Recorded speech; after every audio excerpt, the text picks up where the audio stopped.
রান্না করতে করতে কিছু মনের কথা তোমাদের সঙ্গে শেয়ার করি বন্ধুরা।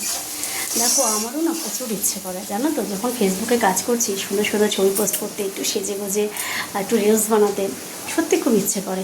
তারপরে সুন্দর সুন্দর ভিডিও দিতে খুবই ইচ্ছে করে। বাট কী বলতো, মন চায় এখানে যাই, মন চায় ওখানে যাই, একটু ঘুরে আসি। আজকে রবিবার, সবাই একটুখানি ফ্রি থাকতে চায়, সবাই চায় একটু ঘুরতে ঘাটতে, এদিক ওদিক যেতে। কিন্তু আমার কপালটা না অতটা মানে ভগবান অতটা মানে সৌভাগ্যবতী করে আমাকে পাঠায়নি। আমি নিজেও একজন, আমি বলতে চাই না, 3.5 বছরটা বিশাল বড় জার্নি লড়াই করে চলেছি, এখনও অবধি করছি।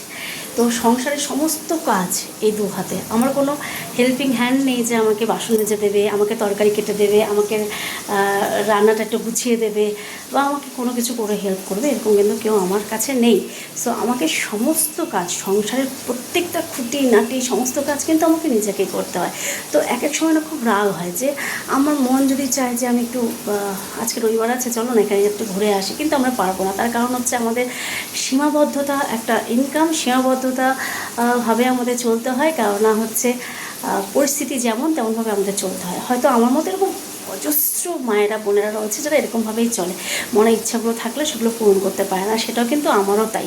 সো আমি মন চাইলেও কিছু করতে পারি না। দেখো, সমস্ত কিছু গুছিয়ে গেছে, রান্না করতে বসেছি, এখন বাজে হচ্ছে 12টা 41। তো আমি তোমাদের সঙ্গে তো মিনি ব্লগ শেয়ার করি, তো মিনি ব্লগ তোমাদের সঙ্গে শেয়ার করবো। হয়তো তোমরা 3 মিনিট 4 মিনিটের ভিডিওটা দেখতে পারবে, কিন্তু ওই 3-4 মিনিটের ভিডিওর মাঝখানে যে কত পরিশ্রম থাকে সকাল থেকে দুপুর পর্যন্ত, সেটা বলে অবকাশ রাখে না।